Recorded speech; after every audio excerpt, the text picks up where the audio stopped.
نو مولود بچوں کے ناموں کا مسئلہ خاصا پریشان کن ہے۔ اتنے نئے نام کوئی کہاں سے لائے؟ اس میں کوئی شک نہیں کہ ریڈیو پاکستان، زاہدان ریڈیو اور ریڈیو سیلون کے فرمائشی پروگراموں سے خاصی مدد ملتی ہے، لیکن وہ چند 100 ناموں تک محدود ہے۔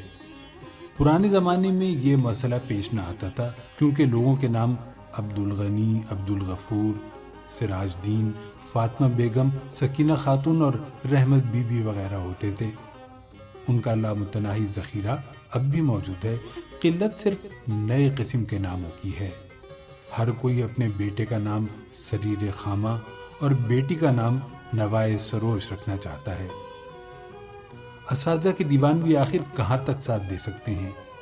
فیملی پلاننگ پر جو ہمارے ملک میں اتنا زور دیا جا رہا ہے، اس میں صرف یہی ایک حکمت نہیں کہ خوراک کا توڑا نہ ہو جائے، ناموں کے توڑے کا مسئلہ بھی ملحوظ ہے۔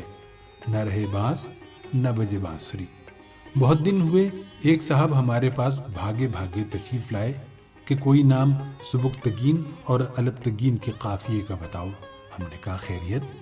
بولے میں نے اپنے تاریخی ذوق کی بنا پر اپنے دونوں صاحبزادوں کے نام رکھے تھے، بس غلطی کر گیا۔ یہ نہ سوچا کہ اللہ تعالیٰ کی رحمت بے پایا ہے، ورنہ خاندان سبکتگین کے بجائے خاندان مغلیہ کا انتخاب کرتا، جس میں بابر اور ہمایوں سے لے کر رفیع الدولہ اور رفیع الدرجات تک کی گنجائش ہے۔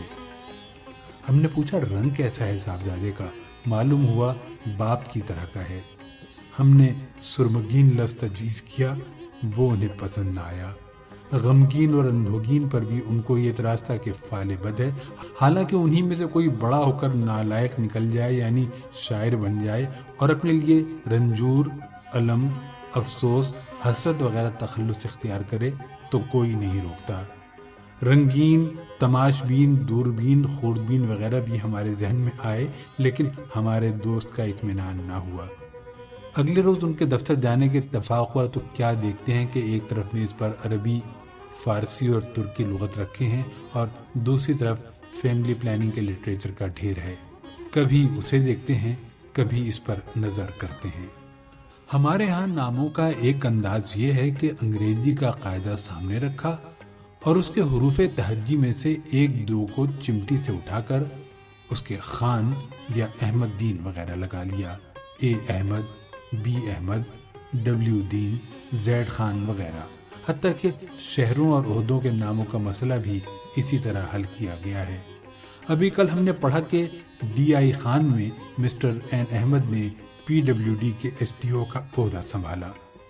جن بچوں کے نام والدین نے پرانی وضع کے رکھے تھے وہ بھی احتجاجاً گاتے پھرتے ہیں کہ نام ہمارا ہوتا ڈبلیو ڈبلیو خان اور کھانے کو ملتے لڈو، happy birthday to you. ہمارے ادب میں لام احمد اور نون میم راشد پہلے ادیب تھے جنہوں نے اردو کے قاعدے کی سرپرستی کی۔ ہمارے بزرگ اور مہربان اے ڈی اظہر صاحب اب اس عمر میں آ کر مسلمان ہوئے، یعنی خود کو الف دال اظہر لکھنے لگے ہیں۔ بہر صورت یہ بھی ان کی اردو دوستی پر پال ہے۔ اردو حروف تہجی میں ایک قباحت البتہ ہے، آپ احمد دین کو الف دین تو لکھ سکتے ہیں، بدر دین کو بے دین نہیں لکھ سکتے۔ پڑھنے میں ازالہ حیثیت عرفی کا اندیشہ ہے۔